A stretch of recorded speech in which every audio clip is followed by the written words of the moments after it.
Hi everyone, welcome from any part of the world. Probably today we have people from US and Brazil. It's really good to be with you today and talk in our program Global Connections with you guys today. So the people that already had the opportunity to be with us here know that we approach many business topics.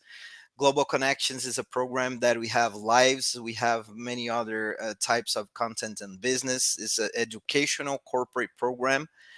So we can have speakers and exchange ideas, understand how the world is changing and how those keynote speakers are handling and approaching this transformation that we have seen in the world.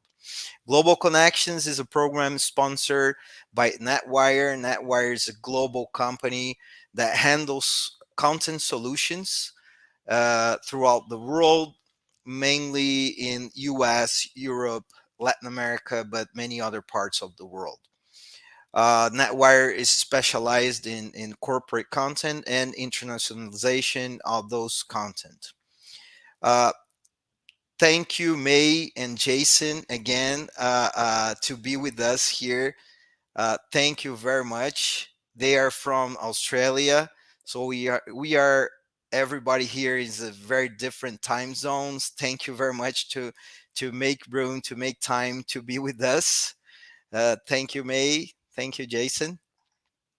Thank you for having us. Okay, thank you very much. So, a little bit of the agenda today. We'll start talking about strategy building. Thank you, Mario. Thank you, Jason. We will approach how Mae and Jason handle a strategy here. We will come from a strategy building to how they handle customer messages. So, how they build a strategy, engage the internal and external stakeholders, and how they create their marketing and customer messages around their strategy. So coming to their resume, this is Mae. A little bit of about Mae. If you can put, thank you very much, Isa. So Mae, she has over 16 years of global experience from medical engineering to marketing. Pre-G Healthcare, she was project manager, product development engineer, biomedical engineer.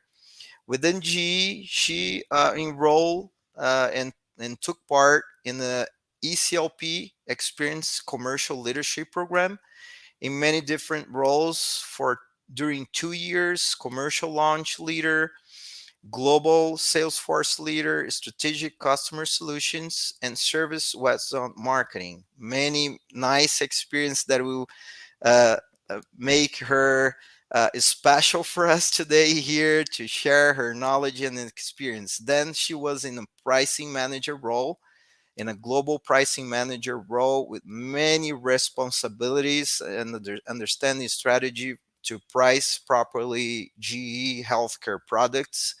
And then she's in a critical care equipment solutions lifecycle marketing leader for Australia and New Zealand, responsible for the strategy of this business unit in this region, as well as the the creation of the strategy and content together with her team. Then we have Jason here, very seasoned marketeer, a journey of marketing transition from cost overhead to profit center.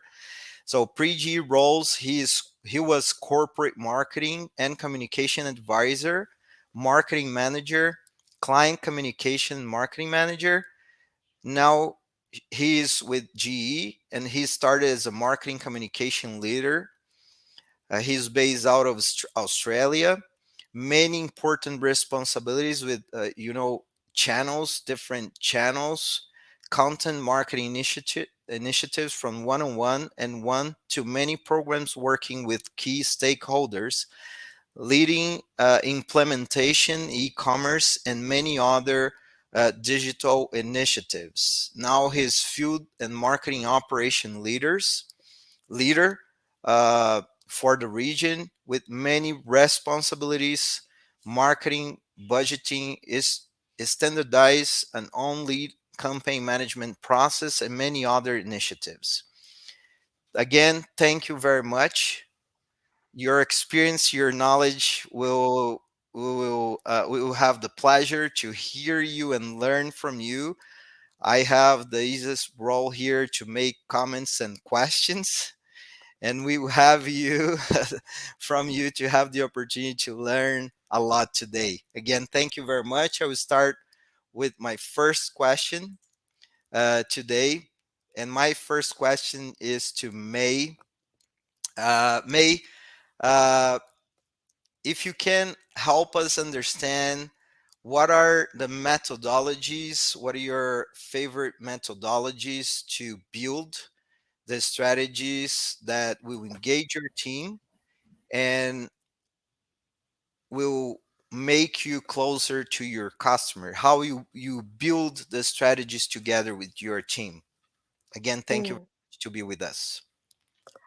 Again, thank you so much for having us here, Mario, and for giving us the opportunity to share our insights with you all. And I just wanted to put a disclaimer out here first that all of the opinions expressed in today's presentations are solely on ourselves, myself and Jason, and don't represent GE Healthcare necessarily, but we're happy to share what we've learned as marketeers in our career. So I guess to start answering your question, Mario, firstly, I have to go back and clarify how I view strategy. What is strategy? And for me, it's simply put, it's understanding clearly who is the customer, who we are, what are we good at as a company, and what category do we play in. So for me, that is what strategy means. And in terms of the methodologies that I use to build that strategy and engage with our teams, there's a few that I can bring up. I would say, firstly, it's all driven by data and the business analytics that we capture. That helps us to understand the market drivers and what is driving the purchasing in the market, or what are driving the changes, the various dynamics that are happening for our customers and how that is impacting them.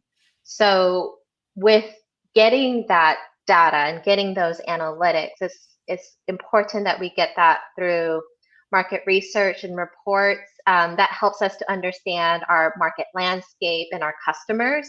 So again, we can see from that research, whether it is qualitative research, quantitative research, and there's various research science that goes about to do this. But overall, one of the key objectives, or some of the key objectives, is understanding what matters to our customers and why they do what they do. What is the day in the life for them? What is important? How do they perceive what's available to them in the market? So we often get these reports from associations with various healthcare groups. I work a lot with anesthetists and intensivists in critical care and other key customer personas in from the emergency department as well. So this research and this data helps me to understand objectively um, what matters to them. It helps me to keep in touch and understand what is on the top of their mind. So to sum up, that methodology is about key market business analytics and those metrics of market size, order, share, our visibility, and our win rate. So that's important. Another methodology I would say, and I'll point to one of my pages here, is page number 6, is using this four blocker, and I would like to credit the big picture marketing or big picture partners team on to help us understand, what is the right go-to-market strategy. um, for launching new products. So Isa, if you can go to page 6 on the deck, it will help give us a visual of what I mean. So in this on this deck, what I'm trying to help us visualize is when we are launching new products, and we're trying to understand the strategy that we need to take. We have to understand how whether we need to use an acquisition or we need to acquire our customers, new customers, or do we need to retain our existing customers? And we also look at another axis of this strategy and we think about whether we need to stimulate demand and capture leadership in the market, or do we need to remain competitive and earn share from our competitors? So usually we'll pick one of these quadrants and say, let's say we want to acquire new customers and we want to stimulate demand. That's usually for our customers that we don't have today. This would be a new category for us. We need to adopt. So this is a usually exciting new product launch when you're going into a new category for yourselves. Um, and then moving to the right, we look at a go-to-market strategy of whether we need to keep our existing customers and stimulate them to use more of what they have. So this is a great strategy for loyal customers so that we can expand their volume or expand the value that they get. And then in the bottom left hand corner, you'll see another go-to-market strategy where you're still acquiring new customers, but you have to capture um, competitive market share. So these are customers that need to switch brands. Let's say you're an Apple user and you use an Apple iPhone, and you're Samsung. Samsung's trying to capture the market from the iPhone user. So they're usually in this quadrant with competitive customers. But let's say the final go-to-market strategy that I consider is whether we need is the retention and earn share strategy. And this is helpful when I need to understand how do I position my product for customers that use multiple brands. So let's say I have multiple laptops and I'm using an Apple and a PC, and I'm trying to, and the company, let's say it's Apple, is trying to get me to use more of Apple products and standardize and have more of an Apple ecosystem. So I would say they're also considering a retention and earn share from this quadrant. So I just wanted to share those methodologies for you all. So data, and then in using this 4 block quadrant or 4 blocker. But going back, my last thing I would say to answer your question, how do I take this into strategy? Um, the data really helps us to show where we need to focus, and we need to be as specific as possible. So let's say my strategy is to improve our visibility, and I want to be specific, and I would need to improve that in a certain area of the country with certain type of hospitals in a certain department in the hospital. So I try to get that specific as possible to make that actionable for the team. Okay, sounds that you use data and then use data to build to understand. Also, you triangulate data with your customer and your company view Mhm. strengths and all the internal analysis to build the proper strategy for the market, if I correctly understood.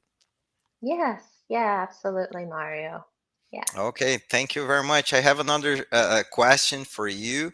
After you Mhm. build this strategy, how do you assure that your customers, the messages to your customers will resonate with the strategy that you build? Because probably you're not the person that, you know, built, if I'm not wrong, please correct me if I'm wrong, you're not the Mhm. person that build the, the collaterals and everything. How, as a leader, as executive, how you make sure this that the strategy will resonate to your customer, will reach your customer? That's a good question. Let's firstly talk about how do we know how messages will resonate, and then we can talk about how that is delivered. And to me, it's all about validation, and whether that is through the market research, whether it is through customer visits, other customer feedback sessions from events or conferences, and other ways that we capture their insights. It's important that we validate that these messages will indeed resonate and are compelling to our customers, because no matter how we deliver it as content marketers as well, if we don't really hit the key challenges that they're facing, we don't understand how that impacts them quantitatively as well from a financial, clinical, or operational standpoint, or however, whatever drives your customers, it may not resonate. So we do need to validate that through various customer insights gathering activities. And through those, that can help us understand what drives their behavior. So we should understand what is that key market segment that they live in, that they work in. How do we really understand their current state? What drives value to them? How do they perceive other alternatives to them in the market than what you're able to deliver with your brand? So though that is what I want to hit first in terms of understanding how um, important it is to gather the insights to make sure those messages do resonate. And some of the tools that I use to validate that, if we go to page 7 in the deck, is is around is a category plot. On the left hand side, you'll see an example of that category plot, or what's informally called a spider plot. um, so this really helps me to understand what is important to our customers, why, how do they perceive other alternatives to the market. So the example that I'm showing here with this table on the left and this graph on the left is, let's say it is from a category of transportation, but not only transportation, but more specifically private and customer empowered transportation. So you can guess that specifically to Uber, and Uber is, I think that would well describe that category, and I'm open to feedback, of course. But we'll see here, well, this is just a hypothetical situation and hypothetical data, but just so you can see an example, we can start to rate why Uber is different from other alternatives. We understand, we should put ourselves in the shoes of your target customer. Let's say it is a customer who is myself, a woman business professional. I live in Sydney, Australia. So let's say this target customer often travels home from the airport from a business trip. So she's trying to determine whether she should take an Uber, a taxi, or the public train. So you may start to, from your research, from your other surveys or customer events, you'll validate what is important to this woman professional in Sydney, Australia. It may be price, safety, an easy to use feature or benefit, and it may be trip length. Um, so those, let's say, are the key value drivers for her, and she would rate them accordingly on a scale of 1 to 10, where 10 is the most important. And then she would understand, or start to understand, how Uber compares to the taxi and other train options. So by gathering all of this data points, uh, I can start to create this category plot. So this helps me to understand what I should be emphasizing in my messaging to this woman professional, business professional. And it looks like safety is the most important to this target customer. And Uber seems to excel in that, in this, with this key value driver. So I would say with the messaging, that would should be really emphasized, and you should have some proof points that are associated with that. Another tool that I use on the right hand side is it's a similar visualization. So you start to see with this buyer attribute positioning matrix, again, what we need to emphasize or change the perceptions based on how important they are to your target customer and how they're perceived from other alternatives.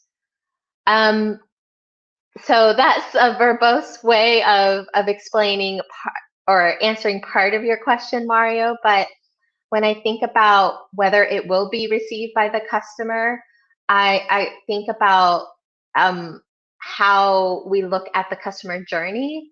So the customer journey at when they start to become aware of our product, they start to search and trial and start using it and start to be avid users and reflect and recommend to others. So we think about in each of these stages what they like and dislike at each stage and what their key benefits are and what they need. So I find that understanding in that tool to be very helpful.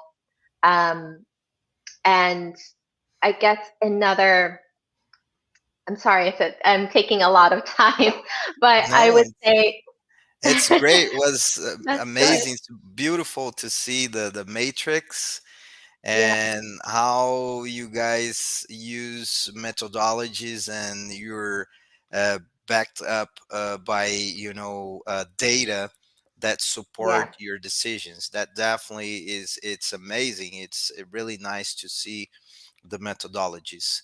The another question that I really that I was keeping my mind here, it's really under, it's very interesting, the page 7 of your slide in the left side. Isa, if you Mm-hmm. can put again there, just to remind the people that will see later. It's interesting, like the example that you gave, like you are in the airport and deciding who is the platform that you use to commute to your, your office or your home. And then, but you look for safety. For example, Mm-hmm. you are, a person that feels uncomfortable with some other, ways to transport, to commute. But thinking about your customer, you have all this methodology to understand the pain points of your customer, the preferences. When it comes to expressions, when it comes to language preferences, do you guys have any methodology, specific methodology, to realize, to find out what are the specific expressions? You have like different profiles. You have like intensivists, you have like other specialties inside of, for example, the critical care environment, not talking directly to G healthcare strategy, but in general, how you capture the proper expressions and make sure you're not uh, communicating technicalities to your customer. What are the ways that you guys assure this question can be for May or Jason, how you assure you are adapting the communication and the expressions to your customer? May, did you You want want to to take this go one first? or? Okay, great. Again, thanks for having me on. Yeah, so I think communication and messaging objectives vary quite a lot when thinking about prospects and customers as they move through, the different stages of the purchase journey, as May just touched on. As marketers, I think thinking about the content development and messaging creation I suppose sometimes we fall into that trap where, we end up being sort of more product focused rather than customer focused. So, of course, selling our products and highlighting key differentiators is key, but it has to be done in the right way, what we've found. So thinking about the customer purchase journey, those at the top of the funnel, sort of in that awareness and investigation stage, are really looking for, to better understand their challenges and the potential solutions to form, and it could be in the form of a thought leadership article, white paper, or even a webinar. So using the right language, to your point, Mario, is critical in that stage, ensuring that we capture that audience early. And also, once we've captured their attention, it's really about keeping their attention as they move through that purchase journey as well. So the good news is we have a good number of people with our customers out in the field who are able to validate the actual specific language, but also, some of the key challenges that they're experiencing. So this is critical in how we formulate that messaging. But again, as Mae just touched on as well, we do have that big picture framework, which is very helpful. One of the tools within that is known as the value proposition 6-box positioning, which helps articulate the value proposition from targeting key stakeholders, identifying their key beliefs, and how we can develop messaging that differentiates our products in comparison to alternatives in the marketplace. So very useful. Mae, did you want to add anything on? I think you touched on it, or you answered that perfectly, Jason. I would only add that as a field marketer, it really helps me to constantly engage with customers, listen and learn from them. We attend many events and conferences each year, so we have that opportunity to understand how our customers are presenting their ideas, what is on their mind, how are they presenting, what they're saying, what do they care about. So that's really helpful. But outside of those types of events, I make it a point as a marketer to go out and meet with our customers out of our very busy marketing lives. We often have a lot of internal work and a lot of internal meetings and various projects that could keep us behind the desk a lot. So I would encourage everybody to just make it a point to go out and visit customers. And last thing I would say is just keep the language authentic to your market, simple, non-corporate speak. Again, listen to how our customers are talking and reflect that back to them. Are you facing difficulties after the pandemic to do the same? That changed, and how it changed after pandemic to get out of your desk and go to the field and listen to customer? Oh, definitely. Customers, particularly in healthcare, they've been truly impacted by COVID-19. It can be hard to get access to them at the hospital. They are struggling with and challenged with resourcing. They don't have enough staff. They deal with very sick patients, so we need to be sensitive to their environment. Luckily, they've also embraced virtual tools such as Zoom and Microsoft Teams, Google Meet, and that's great. And that's another way that we meet with them. But now we're in Australia, we're returning more to in-person events, and they're more receptive to meeting in person now. What do you think, Jason? No, you're spot on. Yeah. And there was some great learnings, to your point, there was some great learnings that came out of the pandemic, especially around with digital marketing. So I think now we're seeing a nice sort of balance between what came out of the pandemic with 100% focus on digital to now where we have those in-person events coming back. There's even this sort of hybrid event that we're starting to see now as well, which seems to be quite a good way to engage customers on the ground, but also those in the virtual world as well. Thank you very much. So Uh, I want to make a question. Still talking about, proper language and expressions to convey your messages. And I really like the approach that May mentioned to go to the field, listen to customer, and adapt. And also Jason mentioned about value proposition, making sure you convey the proper message to the right audience, so you will communicate your differentiation, how your technologies step into the pains of the customer. That's really nice. I wouldn't go into a specific detail because probably you guys receive lots of information, lots of content from the headquarters.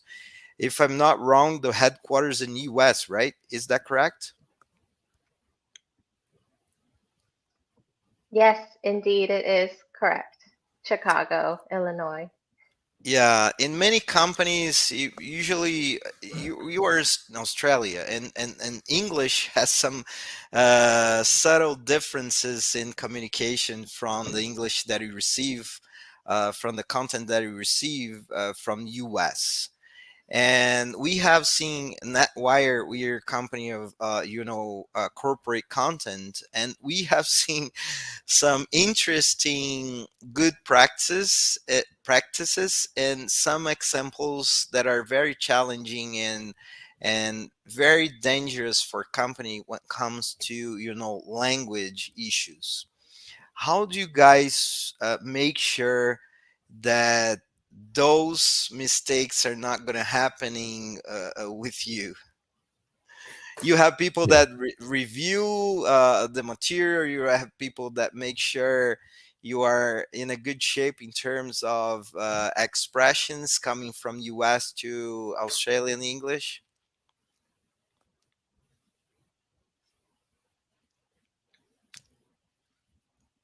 You want to take Jason. that, Jason? Yeah, this is a good question, Mario. Yeah, so yeah, for sure, mate. Yeah, thank you. Yeah, it's a very good question. Yes, for the AKA region, which we're across here, ANZ is a part of that. It's made up of Australia, New Zealand, Korea, but also ASEAN countries. So it's extremely diverse in terms of the cultures, the language that is used. So in terms of when it comes to content, we receive a lot of great content coming from our global teams. And for some of the markets like Australia, New Zealand, Singapore, even, messaging can be close to a copy and paste from global to region, though there may be some differences on how we prioritize those messages in terms of turning up the volume on specific messages that might resonate better in those markets. But the key benefit with that, of course, is that we sort of remain consistent with the messaging that is coming from our global organization. In other markets, though, say within Thailand, Vietnam, employing local language is key. So we have marketing managers in each of those countries that translate global content. So, for example, including voiceover or subtitles with a global launch video, or they could be taking an existing global testimonial video where they include local customer testimonials, which is captured in their local language as well, with English subtitles that are included. But the good thing is, being a healthcare company, we do have a global compliance system. So everything in terms of what is before it goes out externally is reviewed via our compliance platform. So we have, regulatory looking at it. We have marketing looking at it. Also legal looking at the content before it gets distributed locally. Another good example is imagery as well. So trying to make imagery localized is, something that we're really focused on at the moment within those markets, especially across the ASEAN markets. A good example of that is our global investigative reporter, vlogger. His name is Mikey K, who has been hired by our corporate marketing team to create short stories from around the globe via a campaign which is known as Faces from the Front Line. So this is a campaign which is essentially a celebration of the work and the care that our customers are providing alongside GE Healthcare staff. And this is all being done in the front line. So we recently had Mikey K to visit Vietnam, but also Thailand to capture local interviews, but also imagery as well. So taking photos, going out there, taking photos of our customers on hospital sites. So capturing that localized content is sort of core as we sort of build this up, make it more relevant to the markets where we serve our customers in. Thank you very much. So, if I correctly understood, you guys take good care of the localization of the messages, of the imagery, to make sure you resonate with the local customer. That sounds interesting. We have seen, as a company that handles that type of services, we have seen some disasters in marketing campaigns due to non-localization good care. And we post every Friday. We make posts on our LinkedIn bio profile. So people that are attending here, make sure you follow us, follow our LinkedIn channel, and see examples. We also will launch in the close future a guideline to help people understand what are the steps to assure good localization on their material. My next question is related a lot to what May mentioned, and also Jason mentioned a little bit about how you guys are uh, uh, working on different channels to communicate with customers. So May already mentioned that to reach customer is a challenge after the pandemic, especially in healthcare, because there are many measures, safety measures, to make sure you will be safe in visiting and accessing the hospitals. I believe now it's a little bit better, easier, but after the pandemic was crazy to have those opportunities. But talking about changing the world because of the pandemic, due to the pandemic, how you guys are managing the digital transformation that was already in place before the pandemic, but pandemic accelerates, speed up the transformation. How you guys are handling the digital transformation, how you see the digital transformation that we are going through.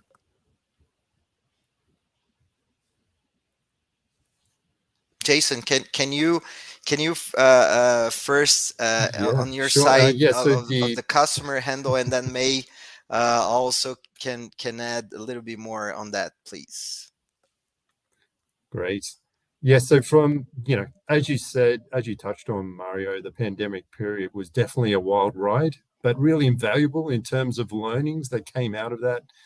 But it did see the acceleration of digital marketing, that's for sure. But to cut a long story short, we sped up the adoption of an omni-channel strategy to surround our customers with multiple touch points of content as they move through the buyer journey. So with the pandemic, it was the perfect time really to experiment. And thankfully, we had a good sort of management team that gave us plenty of room to do that. So we picked up certain customer behaviors as well that really reinforced that omni-channel direction, like supporting online purchasing for certain audience, for instance. So we had people that were going online purchasing handheld ultrasound. So that was the beginning of something that has really grown into something where we are getting genuine revenues from. But just to give you an idea, 2017, when I first started with the company, we had sort of just foundational MarTech at that time. So we had, we had a solid website, social media. We dabbled in a few webinars, But at the center of this was our marketing automation platform, Marketo, which was synced up with our CRM Salesforce.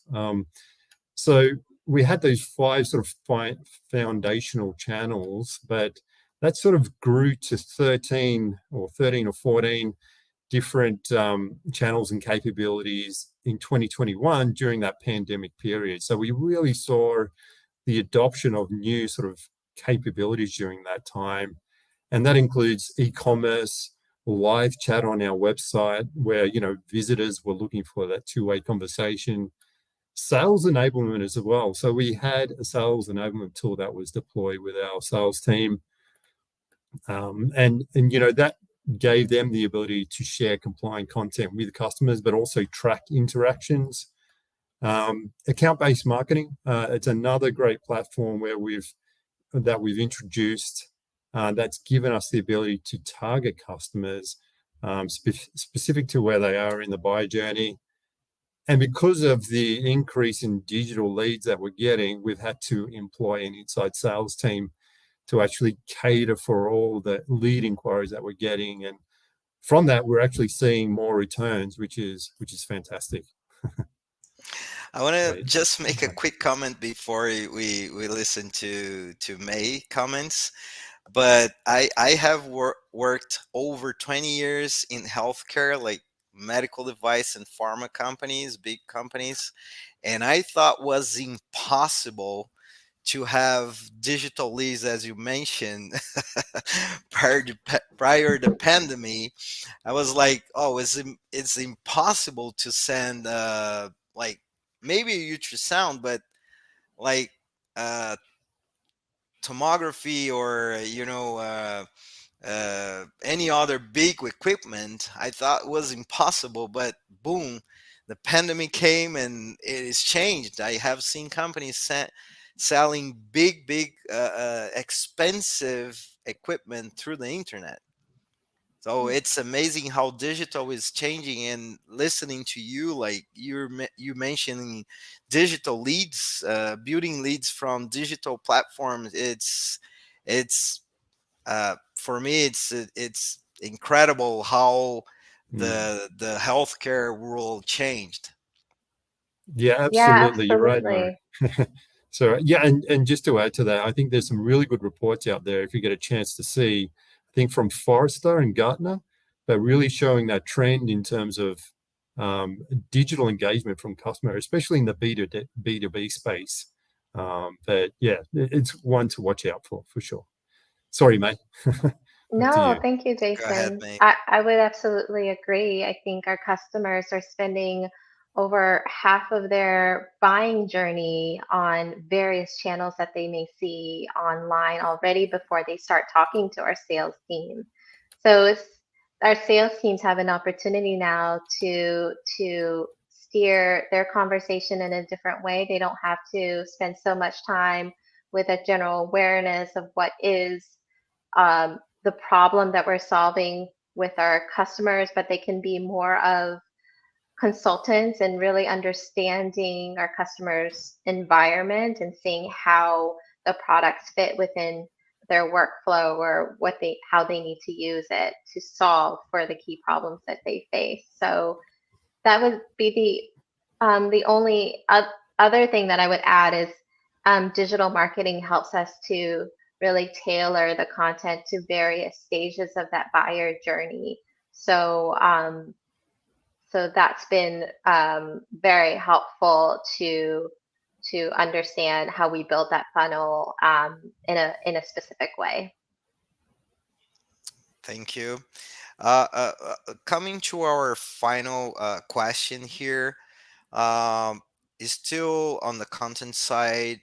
We know that it's not easy to train physicians, doctors, with within the procedures, within the equipment, surgery, imaging. It's not easy to engage physicians on training, especially in the past. Was really difficult to engage people on online training. How you guys are handling nowadays training to not only physicians but in general, your sales force, especially your physicians, but also your sales staff and all the types of trainings that your guys are handling today? Right. Yeah. So it's funny, just going back to the pandemic again, we did experiment with a few different channels during that time. So definitely webinars, online user groups, but also virtual booths. But what we found, virtual booths just didn't cut it in terms of, especially when it came to education. So they were really looking for that sort of live interaction. So webinars has definitely, made a significant impact from that time and now, continued on to now. But we saw an increase of from sort of 7 webinars that year to 40 at the beginning of the pandemic. So just an explosion of that. But again, that has continued on. Not at that volume as in person events have come back. But again, within healthcare, there are many different target audiences which are diverse, from emergency clinicians that treat trauma patients to radiologists who are analyzing diagnostic images, in the search of disease. So their education needs are vastly different. So for that reason, we developed several webinar series that align to our key target audiences. So a series in CT on radiology, another one in MR and radiology, cardiovascular ultrasound. Specific to what Mae is doing is in patient care solutions, where I think in the end we actually had 8 webinar series that were running during the pandemic in parallel. But again, those series have continued on, which is great. Mae, did you want to add on? Yeah. Yeah, thanks, Jason. It's our customers did really embrace virtual meeting tools to get the training from our team. And I think Jason touched on the webinars perfectly, because that was a key way for us to drive clinical education for our customers. But to answer another part of your question in terms of training for our own teams and Salesforce, which is quite important to us, and they've also, we there is a sense of information overload. I think especially during COVID, there was always some new information to learn about and to see everywhere. So I think having a very phased approach to training and very intentional aspects of that training to help guide the sales teams in the right direction, and helps them to get to where they need to be. And we set very clear goals of, okay, by the end of this training or this phase, you should be able to do X, Y, Z. And by the end of this course, you should be able to be at this level and to have this certain skill set. So we try to be very intentional that way. And I find that having phase training and having various channels to do that, for example, e-learning and then in-person and then observational training, I think all of that is very important. Luckily, we're getting back to our face-to-face activities. So yeah, I think it's helpful and re-energizing for everybody to get in the same room, but also, we're getting used to the virtual world as well. And some trainings for healthcare is mandatory for the physicians to be in person and handle and manage cadaver, or the equipment is a must for them. Yeah. They have to practice and simulate a procedure, so it's a challenge. It's a big challenge for healthcare, right? Yes, absolutely. Okay. So it was really nice listening to you, from you guys today, from the strategy. We discuss methodology. It was amazing listening how you guys are, prepared and using tools, up to date tools. Uh, uh, Definitely, our audience was amazed by the information and how well structured you guys are to come to the market and compete.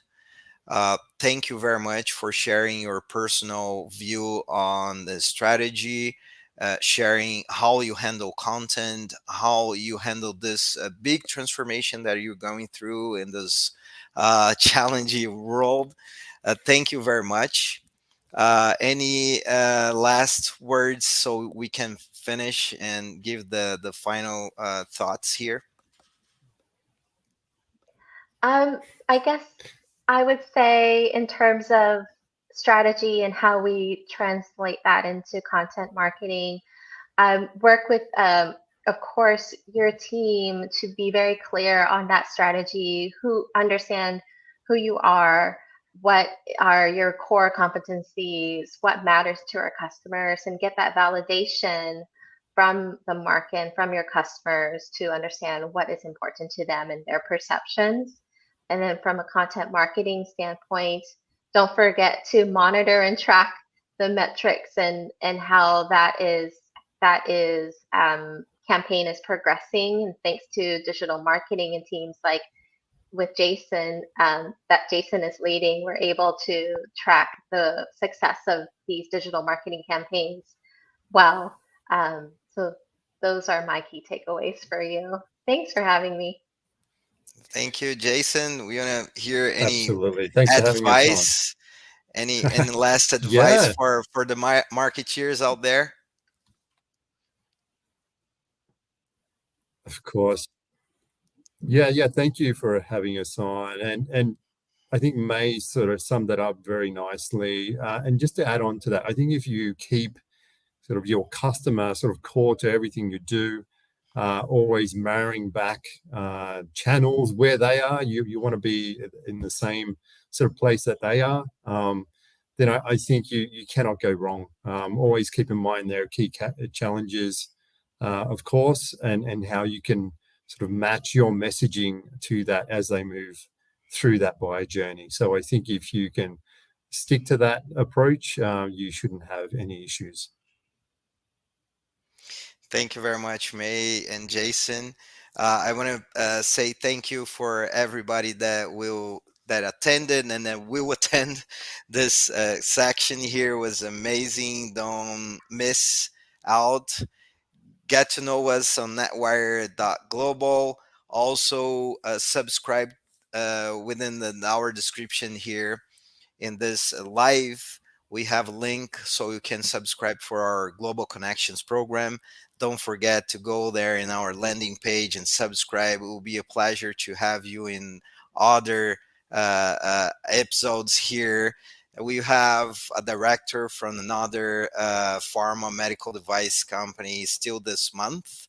Don't miss it. Thank you again, everybody. May, Jason, thank you, Isa, that is behind here.